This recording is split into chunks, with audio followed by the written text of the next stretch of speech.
நீங்கள் வந்து ஒரு ஒர்க் பண்ணுறீங்கன்னா அதை வந்து யார்ட்டையுமே எக்ஸ்போஸ் பண்ணிக்காதீங்க. அச்சீவ் பண்ணுற வரைக்கும் வந்து அதை வந்து யார்ட்டையுமே எக்ஸ்போஸ் பண்ணக்கூடாது. நான் வந்து 2021 வந்து நவம்பரில் ஸ்டார்ட் பண்ணேன், படிக்க ஆரம்பித்தேன்.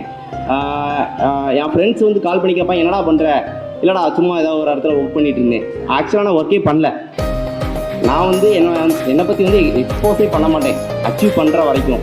சொந்தக்காரங்களும் கேட்டாங்க, என்ன பண்ணிட்டுப்பா இருக்க, எங்கேப்பா வேலைக்கு போகிற? எனக்கு வந்து இப்போ வந்து 24 ஆகுது. நான் 23 இயர்ஸ்லேயே எனக்கு போன வருஷம் வேலை கிடச்சி, இப்போ 24 இயர்ஸ் ஏஜ் ஆகுது. யார்ட்டையுமே எதுவுமே சொன்னதில்லை. ரிசல்ட் வந்த பிறகு எல்லாருமே கால் பண்ணி கேட்குறாங்க. நான் யார்ட்டையும் அது பிறகு சொல்லலை, எல்லாத்துக்குமே தெரியுது. ரிசல்ட் வந்த பிறகு எல்லாத்துக்குமே வந்து ஆட்டோமேட்டிக்காக எக்ஸ்போஸ் ஆகும். கண்டிப்பாகவே நீங்கள் அதுக்கு முன்னாடி எக்ஸ்போஸ் பண்ணிங்கன்னா வந்து அது வந்து எப்படி சொல்கிறது, அது வந்து ஒரு நெகட்டிவ் இம்ப்ரெஷனாக தான் இருக்கும் உங்களுக்கு. நான் படிச்சுட்ருக்கேன், நான் குரூப் 1 படிக்கிறேன், எதுவுமே எக்ஸ்போஸ் பண்ணாதீங்க. ரிலேட்டிவாக இருந்தாலும் சரி, ஃப்ரெண்ட்ஸாக இருந்தாலும் சரி, யாரையும் எக்ஸ்போஸ் பண்ணாதீங்க. இன்னொன்று வந்து நான் ஃபைனலாக ஒரே ஒரு பாயிண்ட் சொல்லிக்கிறேன். 99.99% வந்து நீங்கள் போடுற இன்புட் ஒர்க்கு.